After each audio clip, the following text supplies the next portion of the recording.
पिछले वीडियो में मैंने आपको बताया था कि आखिर हमारा जो लंग्स होता है वहाँ से हम लोग कैसे सांस लेते हैं। देखिए यहाँ से हमारा एयर आता है और यहाँ से हम लोग सांस लेते हैं। और आज मैं डिटेल में बताने वाला हूँ जब हम लोग सांस लेते हैं तो कब आपका एक्सपेंड होता है और कब डी एक्सपेंड होता है। तो देखिए पहले तो यहाँ पे एयर ली जाती है, मैं आपको समझाया था। फिर ये जो फूड आपका जो एयर पाइप है होता है, एक जो पाइप है, पाइप से आपका एयर आ जाता है लंग में, ठीक ना। और जब लंग में आता है तो अगर कहीं किसी भी चीज़ में हवा भरी जाएगी, जैसे बैलून में हम लोग हवा भरते हैं तो वो फूल जाता है, वैसे ही अगर हम लोग लंग में भी हवा भरेंगे तो वो एक्सपेंड होगा।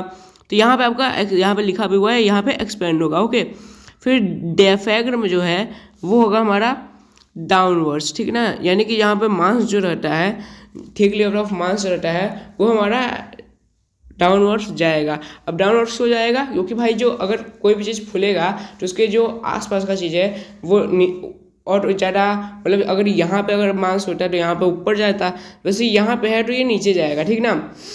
और ये जो डायफ्राम होता है, डायफ्राम हमारे, अगर आपको नहीं पता है तो डायफ्राम हमारे लंग्स को संभाल के रखता है। ओके, तो ये हमारा हो गया। अब हम ये हो गया हमारा इनहेलेशन, ठीक है ना। अगर हम लोग इनहेल करेंगे तो ये हमारा होगा, जैसे अब अगर आप सांस लीजिए और सांस लेके आप देखेंगे कि आपका छाती थोड़ा सा बड़ा होता है, ठीक ना। तो वही चीज़ें यहाँ पे बताया गया है, एक्सपेंड होता है।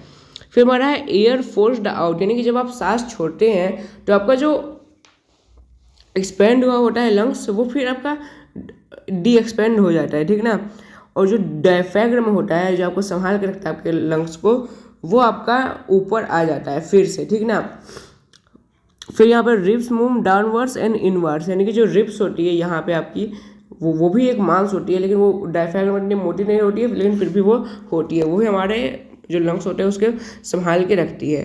तो यहाँ पे देखिए रिब्स मूव्स अपवर्ड्स था, यहाँ पे रिब्स मूव्स डाउनवर्ड, क्योंकि ये यहाँ पे एक्सपेंड हो रहा था और यहाँ पे डी एक्सपेंड हो रहा है, इसीलिए जो आपका रिब्स है वो छोटा हो रहा है, आपका लंग जो है वो छोटा हो रहा है। और यहाँ से क्योंकि एयर निकाली जा रही है, इसीलिए यहाँ पे जब एयर नहीं है तो ये इसका साइज भी उतना नहीं रहेगा जितना पहले था। ओके, तो ये चीज़ था हमारा, तो यही था इनहेलेशन और एक्सहेलेशन।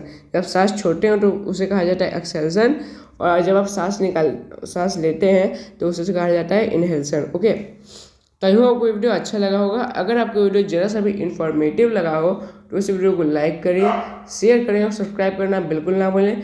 मिलते हैं आपसे नेक्स्ट वीडियो में, तब तक के लिए बाय बाय।